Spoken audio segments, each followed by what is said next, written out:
सत्यपुर एक ऐसा गांव जो कभी अपनी हंसी और खुशहाली के लिए जाना जाता था। खेत फसलों से लहलहाते थे, बच्चे बांसुरी पर मधुर धुन बजाते थे, उनकी धुन हरे भरे खेतों में गूंजती थी।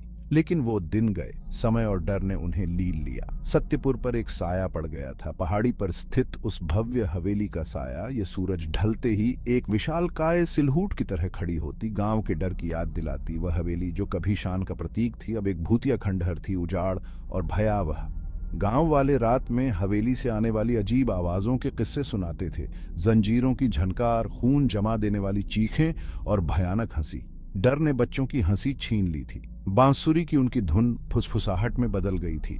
कभी जीवंत रहने वाला बाजार अब वीरान रहता था। दुकानदार सूरज ढलने के बाद रुकने से भी डरते थे। हवेली का साया लंबा होता जा रहा था, उसका अंधेरा सत्यपुर के दिल में उतर रहा था। बुजुर्ग एक दुष्ट आत्मा की बात करते थे, हवेली की दीवारों के भीतर फंसी एक बेचैन आत्मा। उनका कहना था कि उसकी भयानक उपस्थिति ही सत्यपुर पर आई विपत्तियों के लिए जिम्मेदार थी। ये कहानियां पीढ़ी दर पीढ़ी चली आ रही थीं। हर बार सुनाने में डर का एक नया पहलू जुड़ जाता था। पहाड़ी पर बनी हवेली उस अदृश्य आतंक की याद दिलाती थी जिसने गांव को अपंग बना दिया था, उसे अपनी भूतिया कहानियों का बंदी बना लिया था।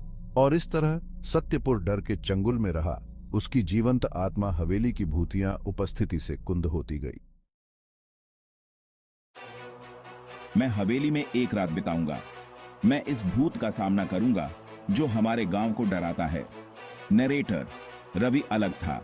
अपने साथियों के विपरीत वह भूतिया कहानियों पर विश्वास नहीं करता था। उसने उस डर को देखा जो उसके गांव को जकड़े हुए था। वह डर जिसने लोगों को अपना जीवन पूरी तरह से जीने से रोक दिया था। वो डर जिसने उसके बचपन की हंसी खुशी को खामोश कर दिया था। वह उस दिन का बेसब्री से इंतजार कर रहा था जब सत्यपुर इस अनदेखे आतंक की बेड़ियों से मुक्त होगा। वह फिर से खेतों में गूंजती हंसी सुनने को तरस रहा था। उसकी बात सुनकर लोग हाँफने लगे और चिंता में पड़ गए। बुजुर्गों ने उसे मनाने की कोशिश की, उनकी आवाजें चिंता से भरी हुई थीं। उन्होंने उसे कहानियां याद दिलाईं, उन लोगों के भयानक अनुभव जिन्होंने हवेली के पास जाने की हिम्मत की थी। लेकिन रवि दृढ़ था। उसका मानना था कि डर के इस चक्र को तोड़ने का एकमात्र तरीका इसके स्रोत का सामना करना है। वह उस प्रेतबाधित हवेली के रहस्य को उजागर करने के लिए दृढ़ था, उन कहानियों के पीछे की सच्चाई का पता लगाने के लिए जिन्होंने पीढ़ियों से उसके गांव को पीड़ा दी थी। बुजुर्ग उसके साहस और दृढ़ संकल्प को देखकर अंततः मान गए। उन्होंने रवि में आशा की एक किरण देखी, सत्यपुर के लिए अतीत के सायों से मुक्त होने का एक मौका। उस रात एक लालटेन और अपने अटूट साहस से लैस होकर रवि उस भव्य इमारत के पास पहुंचा। जैसे ही वह हवेली की सीढ़ियां चढ़ा, उसे अपने पास से एक ठंडी हवा का झोंका महसूस हुआ, जिससे उसकी रीढ़ की हड्डी में सिहरन दौड़ गई। कभी भव्य रहा प्रवेश द्वार अब जीर्ण शीर्ण अवस्था में था। हवा में लकड़ी का दरवाजा भयानक रूप से चरमरा रहा था। एक गहरी सांस लेते हुए रवि ने दरवाजा खोला और अंदर कदम रखा। अंदर की हवा सड़ांत की गंध से भरी हुई थी और सन्नाटा बहरा कर देने वाला था।